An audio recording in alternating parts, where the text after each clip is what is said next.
Thank you, Mr. Speaker. We welcome the opportunity of a general election because it gives the British people the chance to vote for a Labour government that will put the interests of the majority first. The Prime Minister says she's only recently and reluctantly decided to go for a snap election. Just 4 weeks ago, the Prime Minister's spokesperson said, and I quote, "There isn't going to be an early general election." How can any voter trust what the Prime Minister says? Mr. Speaker, Britain is being held back by her government. The Prime Minister talks about a strong economy, but the truth is most people are worse off than they were when the Conservatives came to power 7 years ago. The election gives the British people the chance to change direction. This election is about her government's failure to rebuild the economy and living standards for the majority. It is about the crisis her government has plunged our National Health Service into, the cuts to our children's schools, which will limit the chances of every child in Britain, 4 million of whom now live in poverty, a chance of an alternative to raise living standards, as more and more people do not have security in their work or over their housing.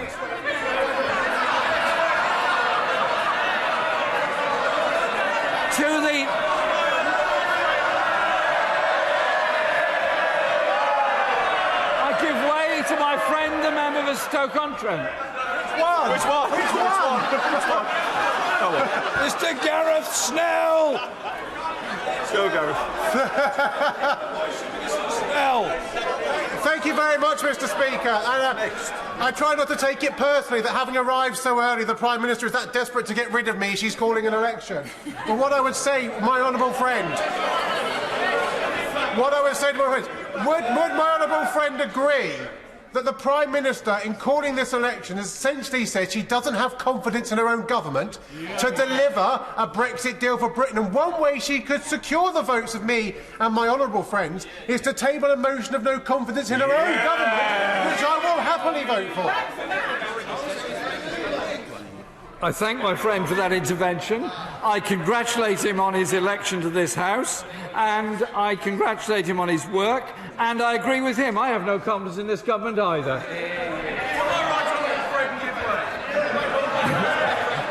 Well, in the interests of unity in Stoke-on-Trent, what else can I do? There's 5 towns, don't forget. Six. I'm grateful to my right honourable friend.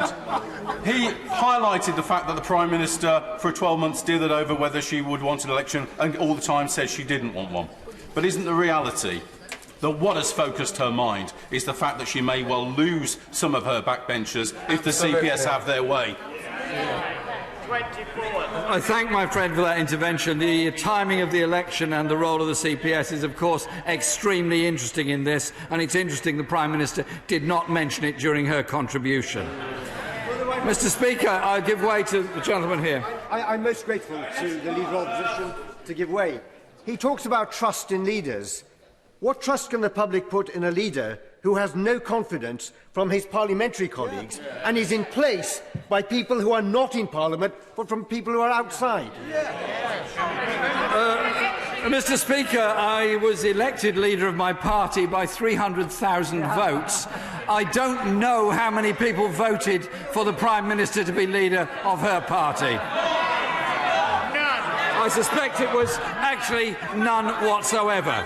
So, Mr. Speaker, to the 6 million people working in jobs that pay less than the living wage, I simply say this: it doesn't have to be like this, because Labour believes that every job should pay a wage you can live on, and every worker should have decent rights at work.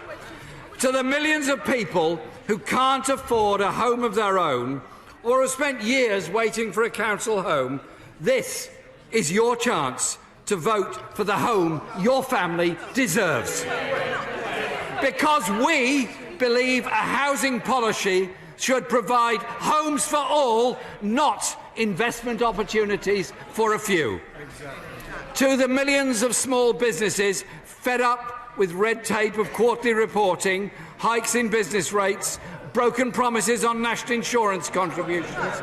This is your chance to vote for a government that invests and that supports wealth creators, not just the wealth extractors. Mr. Speaker, the Prime Minister says she's called the election so the government can negotiate Brexit. We had a referendum that established that mandate. Parliament has voted to accept that result. There is no obstacle to the government negotiating. But instead of getting on with the job, she's painting herself as the prisoner of the Lib Dems, who apparently have threatened to grind government to a standstill. Mr. Speaker, there are 9 of them, and they managed to vote 3 different ways on Article 50. So it's obviously a very serious threat indeed. The Tories want to use Brexit to turn us into a low-wage tax haven. Labour will use Brexit to invest in every part of this country, to create a high-wage, high-skill economy in which everyone shares the rewards.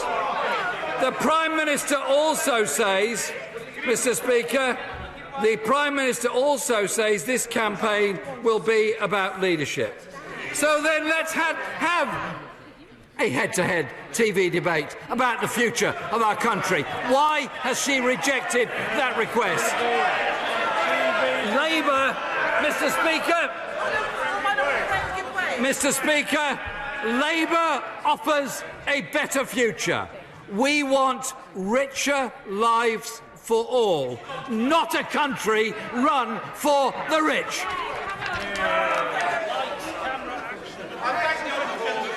Order. Giving way to the right honourable gentleman. The honourable gentleman. Order. Order. Order. Order. Order. I've known the right honourable gentleman for more than 30 years, since we stood against each other in a student election. He's not going to take it personally. He's not going to take it personally. But order. But the right honourable gentleman has completed his speech. If the right honourable gentleman wants to raise a point, if I'll hear it with courtesy. Mr. Mark Francois. On a point of order. Is that it?